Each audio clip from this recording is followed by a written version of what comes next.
Hi, welcome to another episode of Hot Takes with me, the Silver Fox. Now, I want to talk about the 14th consecutive defeat at a by-election, or any kind of election, for the SNP. And we will get to that very shortly, but first, I must offer an apology. I did a video earlier where I said Ruth Davidson was the previous Labour leader. What an idiot. It is, of course, Kezia Dugdale was the ex-Labour leader. Ruth Davidson was the ex-Tory leader. It was that confusing time in Scottish politics when all the leaders had to be women and all had to be lesbians, and it's very difficult, and you confuse one for the other. And so I got a bit confused. Mea culpa. I apologise. I'm putting the record straight. I knew after I'd done it. And I knew after I'd done it because everybody complained and said, "Oh, you idiot." And so, yes, I bow my head and I supplicate myself. Got it wrong. Slip of the tongue. There's a comment and I'm not going to go with that one. Anyway, where was I? 14. Now, in Clydebank Central, or Clydebank Central, I think is the correct term. I'm pretty sure that's the name of the constituency. They had a by-election for a councillor. Now, Clydebank Central is a very SNP stronghold area. And during the referendum, were very, very, very, yes, please, for independence. And so it becomes very, very weird that the SNP, in what should be a stronghold, in what should be a massive SNP stronghold area, failed to win yet again. Labour took this particular ward in that council. Yet again, 14 consecutive defeats. And that's the sort of thing you don't need when you're trying to run an election campaign. Constantly seeing people rejecting you at every available opportunity. And then, of course, they're going to come out and say, oh, our message didn't get across and all that. Well, you did get your message across. It's just people don't like your message.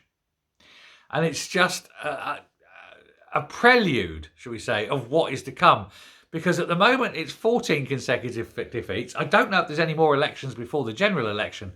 But let me tell you, that one is going to be a massive defeat as well. So I think we can say quite safely 15 consecutive defeats. It is stunning, isn't it? Where do they go?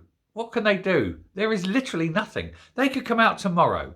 They could, find a cure for cancer. They could, sort out the economy. They could stop all wars. They could do everything.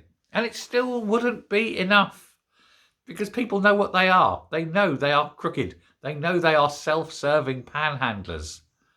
They're doing everything they can for themselves, not for the people. And 17 years of rule have proved this. There's so many things. I could spend hours going through the list of failures, and I'm not going to. Done it over 100 videos. But Swinney today must be looking at this and thinking, I don't know what to do. Because everything he tries just makes things worse.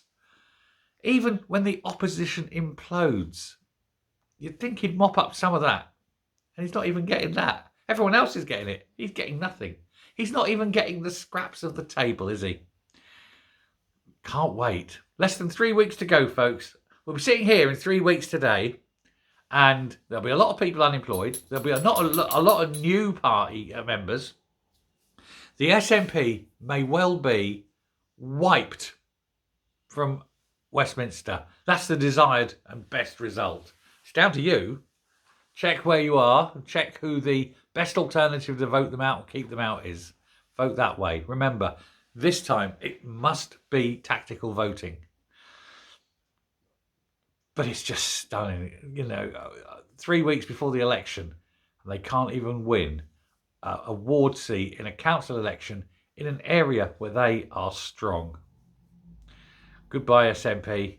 We barely knew you. Bye.